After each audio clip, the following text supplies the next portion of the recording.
This is a mass appeal show. Has to appeal to all sides of the argument. You can't just be the left-wing show or the right-wing show. You can't. Nerderotic.com. So we finally have some news on the not-so-anticipated Doctor Who Series 12, which was originally sold to us as a course correction, but it looks like the double and triple down is going to happen. It's been a little over 2 years since Jodie Whittaker was announced as the 13th Doctor, and it's been a little over a year since Series 11 premiered, and the show died. And that's where Doctor Who is, and there are going to be some big changes. I've been sitting on a rumor for months now that I'm finally ready to talk about. There's no way I can verify it. You have to file it under rumor, and we will get to it later in the video. But before I get started, if you like what I do here and you like independent content here on YouTube, please subscribe to the channel and like and share the videos. There have been a lot of changes to the algorithm, and there's going to be a big one January 1st where the federal government is getting involved. So we need your help more now than ever, and we thank you to all the new subscribers and your continued support. Now, Doctor Who's got some new writers. I bet they went out and found somebody with some science fiction experience, maybe a Doctor Who fan or two that's been a fan longer than maybe a year or so, and no, not really. While I prefer the headline Doctor Who Series 12 set for major shakeup as bosses tease brand new production team from the Mirror, we're going to go over to IO9. Doctor Who Season 12 has revealed its new and returning creatives, which we like to call repurposers, and I got that from Clownfish TV. Great channel, go check them out. And we need to discuss what is the fundamental problem with Doctor Who and all of our major franchises, and Doctor Who is going to do the famous doubling and tripling down. Now, I had done a video about 4 months ago talking about their course correction, and I said this was all smoke and mirrors. We're going to get more of the same, and according to a rumor that I have that I will talk about, it looks like it's going to be much, much worse.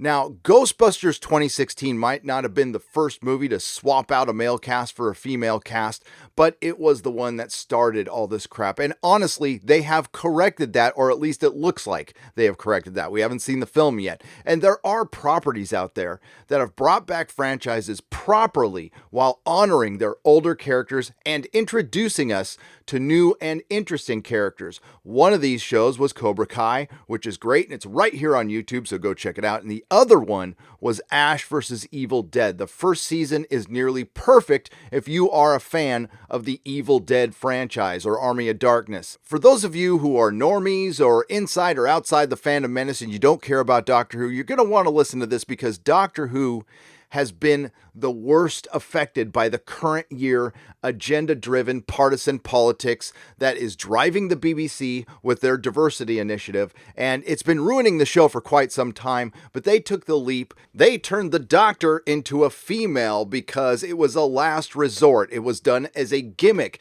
They didn't feel that a female character was strong enough to start a new show on. That probably had something to do with class, but instead of creating an original character or using one from established canon like Romana, a show I would have watched if it was made a few years ago, but they just decided to swap genders and call it a day and not explore it any further than that, leaving the obvious questions unanswered. But as we know, they just don't stop with gender swaps. If they did, maybe more people would enjoy the show. The reason people aren't is they come with their brand of politics, and it looks like we just might be getting more of the same with Series 12's new writers. As the couple of fans who are left prepare for the November 23rd trailer for Season 12 of Doctor Who, the BBC revealed the new writers and directors who will be joining the team for this latest installment, which could very well be Chris Chibnall and Jodie Whittaker's last, or at the very least, we'll get another year break between seasons.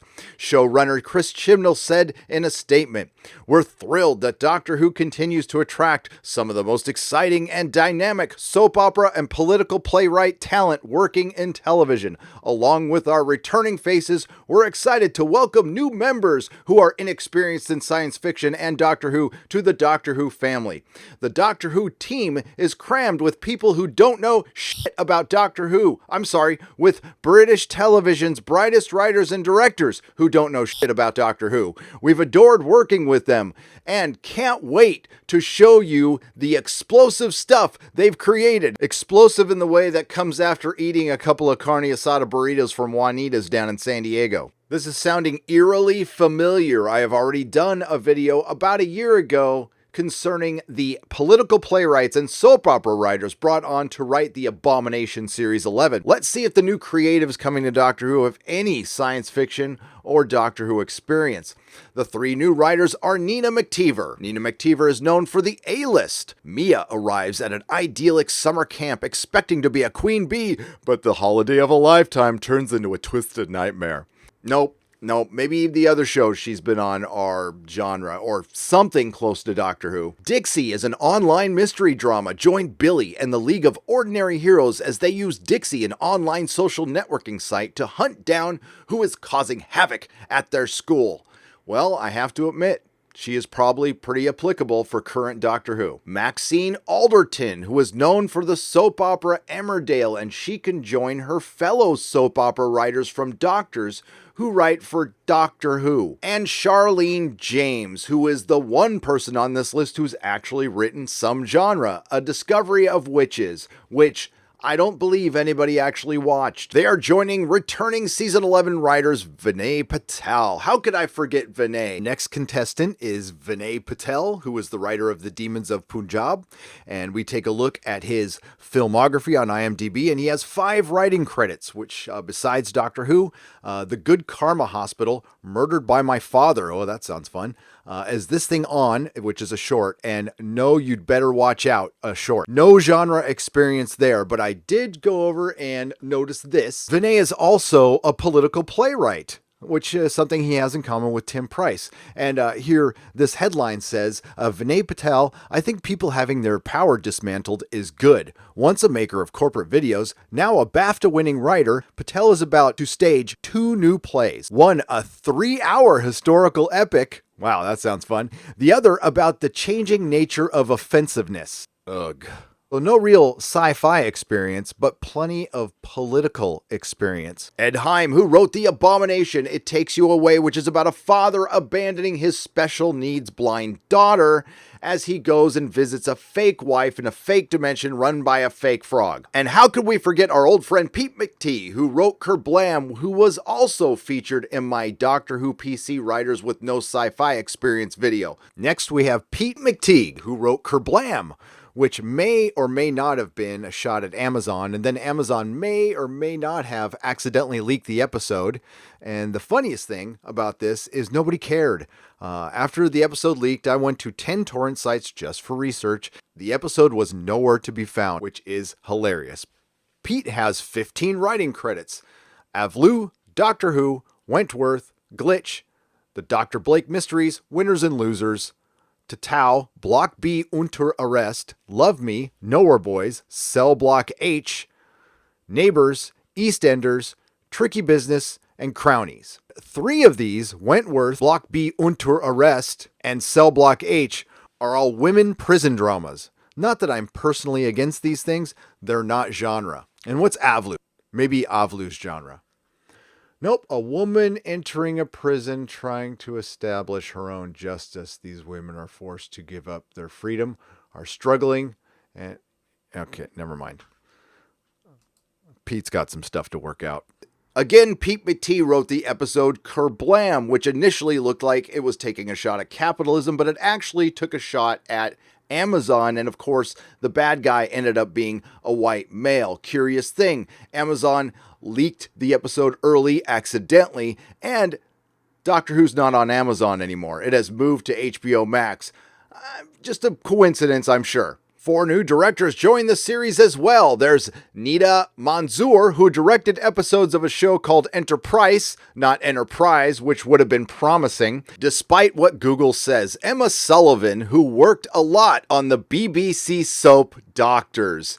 Jamie Magnus Stone, who, according to IMDb, may be doing 4 episodes this season, but you can't believe that because I can edit IMDb, and Lee Haven Jones, who has worked on basically everything in the UK for the past decade. And to think, Peter Jackson wanted to direct an episode of Doctor Who not that long ago, and now we are getting the Doctor's directors. Now, I hope you're following me because I'm actually building up to something. It looks like at the very least we are going to get a repeat of Series 11, but based on what I've heard, it's going to be worse, but in line with what is happening to other franchises in 2019 and back to 2018. We've seen Star Trek sacrifice Spock to elevate Michael Burnham. We've seen Star Wars sacrifice Luke Skywalker to elevate Rey. We've seen Marvel Comics sacrifice multiple characters to elevate their new female characters, which all led to divided fan bases and all led to lost sales. And it looks like since Doctor Who doesn't really need to worry about sales as much, well, they actually say that, but that's not true. It looks like they're going to be doing that to their main character. But the thing is, they're going to be subverting their main character with their main character. They're going to sacrifice their previous doctors to elevate the current Doctor. Now, this is the entertainment industry, so I don't think anything is actually genuine. There's nothing wrong with diversity and inclusivity, and I've said that as long as these people are talented. You do want to have a merit-based system, especially in art, especially with a giant franchise. Doctor Who has the TV licenses, but that is not nearly enough to help the show, and neither are ratings, and there have been articles about that. It needs its licensing deals, and it needs its merchandising. Now, it just got a lot of money from HBO Max. We're not sure how much, but hopefully that will make up for the lack of merchandise, which is nowhere. They are bleeding in that department. So these diversity initiatives, while I think partially genuine, they are also virtue signals, and they are also cost-saving measures. You are not hiring experienced writers, so you don't have to pay them experienced writers' wages. And my theory is when you get inexperienced writers and directors and creatives who don't know Doctor Who that well, they have no problem treading on the canon, and this is where the rumor comes in. It looks like they want to be right in line with current year. It looks like they don't want the Doctor being connected to her male predecessors. So it looks like they're going to be playing around in the Time Lord's past. Again, to the YouTube police and everybody out there who will concern troll me, don't worry, I am reporting this as a rumor that I cannot confirm in any way, shape, or form. I was not in the writer's room. I am not on the set for production. I don't know. I am just passing on what I have heard. You can make with it what you will, but it certainly makes sense to me, and that's why we're here discussing it. It looks like that there might be multiple sets of regenerations, and I'm not the first person to bring this up. This person who talked to me isn't the first person to bring this up. This has been brought up in the past. It's been brought up by Radio Times. So I have been told what they were playing around with the idea, or they're going to go ahead with the idea of multiple regenerations, and something I predicted over a year ago. The Doctor will have been originally a woman. She had sisters, of course. She's not going to mention brothers. She had sisters. So I'm just going to cut right to the chase. The Doctor is going to originally be a girl. That's the backstory they're going to rewrite. We're going to go back and find out the Doctor was born a girl. I know, I can hear you. The Doctor has been portrayed as a little boy in Listen. He's referred to himself as a little boy in The Time Monster. And multiple other times he's told little stories and he's given us little snips of his background. And the best thing about the Doctor is he's been an enigma and we don't know much about his past, and I want it to stay this way. I don't want this rumor to be true, but if you're going to be telling me that that's not something they would do, believe me, after I just watched what I have in Star Wars, what I've seen in Star Trek, what we saw in Terminator Dark Fate, they are capable of absolutely anything. They don't care about the canon as much as you or I do. What the hell? At this point, what the hell? It doesn't even matter. I mean, it's screwed up. It's owned by the BBC. It's not going back to the way it was, which was a show for everyone. So if you come at me again with this, it's always been progressive, Gary, and it's always been political. Yeah, it's always been allegorical. It's always had morality tales for everyone. As the Moff said correctly, even though he's the one who started all this crap, but I personally think he bent the knee. I mean, if the Doctor was only one thing, he'd only appeal to those people. Well, the Doctor is all those things. But according to my source, they will not give a specific number on multiple sets of regenerations, and they won't specifically come out and say he was a woman first. It will be more like alluding to it, keeping it vague with a little wink. But that will be enough to completely rock the fandom. Now the virtue signalers and blue check marks on Twitter will be ecstatic. You know, the people who don't actually watch the show. And it will be hotly debated with the 5 or 6 Whovians that are actually left. Could I see them doing this? Absolutely. They just blew away a 12-year-old John Connor to make way for a new savior that unfortunately is not going to be getting another trilogy in Terminator Derp Fate. In Series 11, Episode 2, The Ghost Monument, the Doctor encounters a predator psychic form of ribbon. Yes, I said ribbon. This is pretty normal, normies, for Doctor Who, even the Jodie Whittaker era. And this ribbon says, "We see deeper though, further back, the timeless child. We see what's hidden. Even from yourself, the outcast, abandoned, and unknown." Now, I got this from a Radio Times article that theorizes what I've seen previously on Reddit, that there is a possibility of a forgotten cycle of regenerations. And that is what my insider told me they are considering, and they are going to use that to make the Doctor originally a female. Now, again, this is a rumor. Do I necessarily believe it? Not necessarily. I'd say there's a 50-50 chance of it happening or it going down like this. They do risk pissing off the fans that actually support this show, but I think there's a 100% chance that they will tread on canon in some way and find a way to shame previous Doctors, because that's what every other franchise has done. This one has already done it in Twice Upon a Time in the Moffat era, so it's only a matter of time until they do it in the Chibnall and Whittaker era. I want to end with giving a shout out to my good friend Noel from the TARDIS Zone and Bowles Trek, because they know what it's like to stick their necks out criticizing this TV show, and in the early days it wasn't that fun, but nowadays it's not that much of a problem because nobody really cares. But if you still do, leave a comment below and listen up.